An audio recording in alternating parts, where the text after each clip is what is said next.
৭৫-এর পরবর্তী পর্যায়ে জাতীয়তাবাদী শক্তির মধ্যে বিভক্তি না আসতো, তাহলে কোনোভাবেই আওয়ামী নেতৃত্বে ভারতীয় আধিপত্যবাদ এই দেশে ফিরে আসতে পারত না।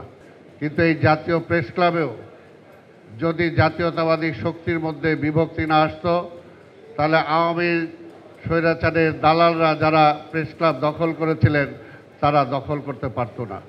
তো কাজে এই বিষয়টা আমাদেরকে এখনও মনে রাখতে হবে, কারণ ফ্যাসিবাদের মাথা বিতাড়িত হয়েছে, ফ্যাসিবাদ এখনও বিতাড়িত হয় নাই। তাই আমাদের আন্দোলন সংগ্রাম এখনও অব্যাহত আছে। আমরা যাতে একে অপরের প্রতিপক্ষ হয়ে না যাই, আমাদের প্রতিপক্ষ মনে রাখতে হবে, আমাদের প্রতিপক্ষ ফ্যাসিবাদ, আমাদের প্রতিপক্ষ ফ্যাসিবাদের যে গুরু সেটা হলো ভারতীয় আধিপত্যবাদ। বান্ডেল থাকলে প্রতি সেনমানিতে টাকা বাঁচবে। বিকাশ সেনমানি বান্ডেল কিনে জিতুন প্রতি লেনদেনে। সেটার জন্য যাতে আমরা কোনোভাবেই, এখনও সংকট কাটে নাই, অনেকেই ভয় আছে। এখনও অনেকে বলে নির্বাচন হবে, তো নির্বাচন কি হবে, এই প্রশ্নটা কেন করে?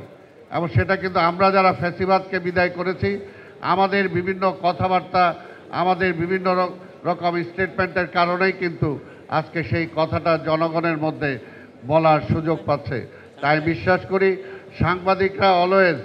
সাংবাদিকরা ছাত্ররা অলওয়েজ একটা প্রেশার গ্রুপ হিসাবে কাজ করে সমাজে, যে যাদের সমাজের দায়িত্বে যারা থাকে তারা যাতে ভুল ত্রুটি করতে না পারে, বা ভুল ত্রুটি করলে সেগুলোকে তাদের চোখের সামনে তুলে ধরা।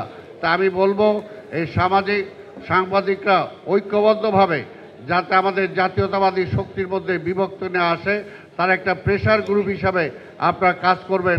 তা না হলে কিন্তু দেশের ভবিষ্যৎ খুব একটা সুন্দর বলতে পারছি না।